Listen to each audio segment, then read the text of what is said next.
जब हम किसी चुनाव को देखते हैं तो सवाल सिर्फ ये नहीं होता कि कौन जीता। असली सवाल तो ये है कि कोई क्यों जीतता है और कोई क्यों हार जाता है। इसका जवाब जमीन की नब्ज में छिपा होता है। आज हम पालम विधानसभा क्षेत्र का एक गहरा फोरेंसिक विश्लेषण करेंगे, ये समझने के लिए कि वहां की मिट्टी की आवाज क्या कह रही है। पालम महज एक विधानसभा क्षेत्र नहीं है, ये एक कहानी है भरोसे की। ये कहानी है कि कैसे 2.5 लाख से ज्यादा लोग अपना भरोसा किसी को सौंपते हैं और फिर किन वजहों से वो भरोसा टूट जाता है, वापस ले लिया जाता है। आज के भारत में किसी भी नेता के लिए ये एक बहुत बहुत जरूरी सबक है। तो चलिए इसमें गहराई से उतरते हैं।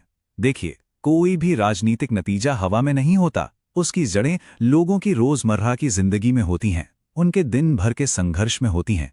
जब तक हम उन छोटी छोटी परेशानियों को, उन रोज के तनाव को नहीं समझेंगे, हम चुनावी नतीजों की पहेली को कभी नहीं सुलझा सकते। जरा इस आवाज को सुनिए। ये सिर्फ एक शिकायत नहीं है, नहीं, ये हर रोज की गरिमा पर, डिग्निटी पर एक चोट है। सोचिए, जब हर मॉनसून में नालियां उफंगती हैं या सड़कें चलने लायक नहीं रहती, तो ये सिर्फ एक असुविधा नहीं होती, ये एक नागरिक के मन में एक गहरा सवाल खड़ा करती है, क्या हमारी आवाज कोई सुन भी रहा है? और जब हम इन शिकायतों को एक साथ रखकर देखते हैं तो एक पूरी तस्वीर उभरती है। पालम का ग्रीवियंस हीट मैप ये दिखाता है कि लोगों के तनाव का केंद्र कहाँ है। सबसे ज्यादा बंद सीवर और अवैध निर्माण, ये वो जमीनी मुद्दे हैं जो एक वोटर के दिल और दिमाग पर सीधा असर डालते हैं। राष्ट्रीय स्तर की बड़ी बड़ी बातें तब तक खोखली लगती हैं जब तक इन हकीकतों का कोई हल न निकले। तो ये जो जमीन की हकीकत है, ये जो रोज की जद्दोजहद है, ये चुनावी नतीजों में कैसे बदलती है। अब बात करते हैं ठोस आंकड़ों की, क्योंकि आंकड़े झूठ नहीं बोलते। और 2025 के चुनाव के आंकड़े एक बहुत बड़े, एक नाटकीय बदलाव की कहानी सुना रहे हैं। नतीजा बिल्कुल साफ है। 2025 के चुनाव में बीजेपी के कुलदीप सोलंकी को 50.45% वोट मिले और उन्होंने जीत हासिल की। वहीं आम आदमी पार्टी के उम्मीदवार जोगिंदर सोलंकी को 44.95% वोट मिले। लेकिन सिर्फ इस एक नतीजे को देखना कहानी का एक छोटा सा हिस्सा है। असली तस्वीर तब साफ होती है जब हम इसे पिछले चुनावों के साथ रखकर देखते हैं। जरा सोचिए, 2020 में आम आदमी पार्टी ने यही सीट लगभग 32,000 वोटों के भारी अंतर से जीती थी। 2015 में भी जीत का अंतर 31,000 वोटों से ज्यादा था। इतनी बड़ी जीत का यूं हार में बदल जाना, ये सिर्फ एक हार जीत का खेल नहीं, ये एक राजनीतिक भूकंप है। और इस भूकंप के झटकों में एक और आंकड़ा छिपा है, वोटर टर्नआउट। 2020 के मुकाबले 2025 में 3.2% कम लोगों ने वोट डाला। सुनने में ये छोटा लगता है, लेकिन इतनी सी गिरावट भी अक्सर जीत और हार का फैसला कर देती है। ये इस बात का भी संकेत हो सकता है कि मतदाताओं का एक हिस्सा शायद निराश था और उसने वोटिंग से दूर रहना ही बेहतर समझा। तो नतीजे हमारे सामने हैं, लेकिन एक विश्लेषक का काम क्या हुआ से आगे बढ़कर क्यों हुआ को समझना होता है। और यह समझना जरूरी है कि यह बदलाव किसी एक व्यक्ति की वजह से नहीं हुआ। नहीं, ये कई व्यवस्थागत कारणों का, कई सिस्टमिक फैक्टर्स का नतीजा था जो एक साथ आ गए।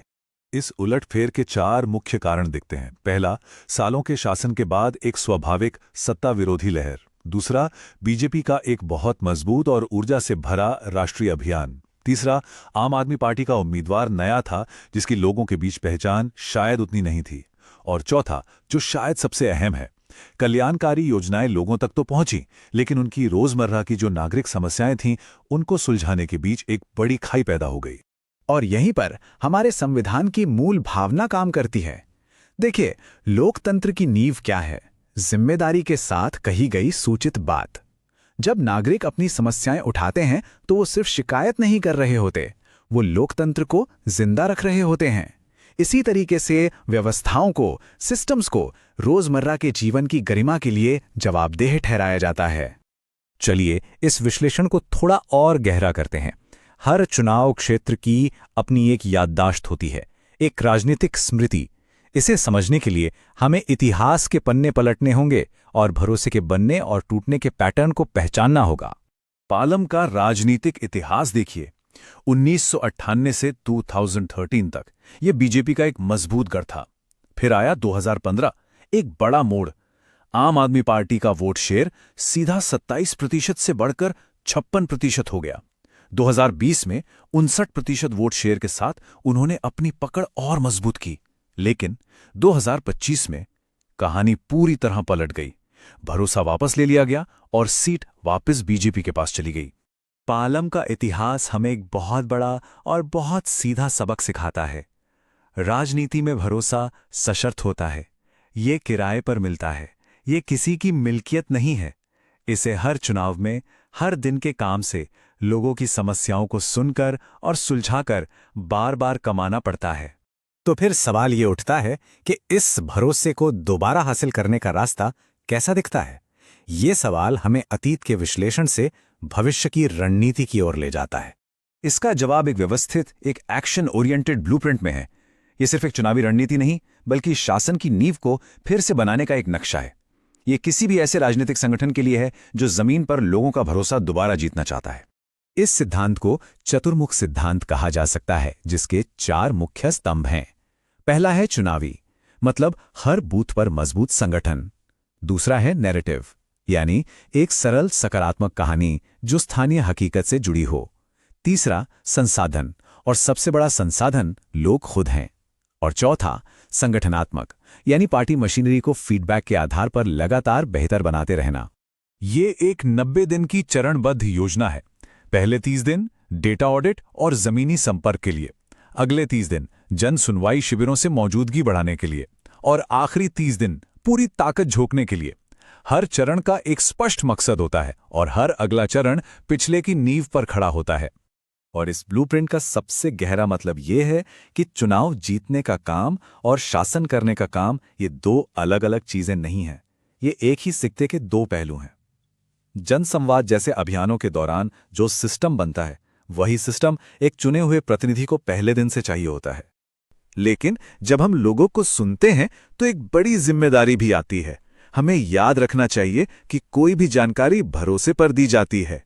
आज के डिजिटल युग में सहमति और गोपनीयता, यानी प्राइवेसी, एक नागरिक की गरिमा का अटूट हिस्सा है। इसका सम्मान करना सर्वोपरि है। अंत में पालम का ये पूरा विश्लेषण हर राजनीतिक संगठन के लिए एक बहुत साफ चेतावनी है। राजनीति में भरोसा ही एकमात्र असली मुद्रा है, और हर बार जब किसी नागरिक की शिकायत को अनसुना किया जाता है तो इस मुद्रा की कीमत घट जाती है। इस चेतावनी के साथ साथ एक उम्मीद भरा नजरिया भी है। राजनीति को सत्ता के खेल की तरह नहीं, बल्कि एक सेवा की तरह देखने का नजरिया, और चुनावों को सिर्फ जीतने की होड़ नहीं, बल्कि बेहतर शासन के लिए डेटा इंजीनियरिंग के एक माध्यम की तरह इस्तेमाल करने का नजरिया।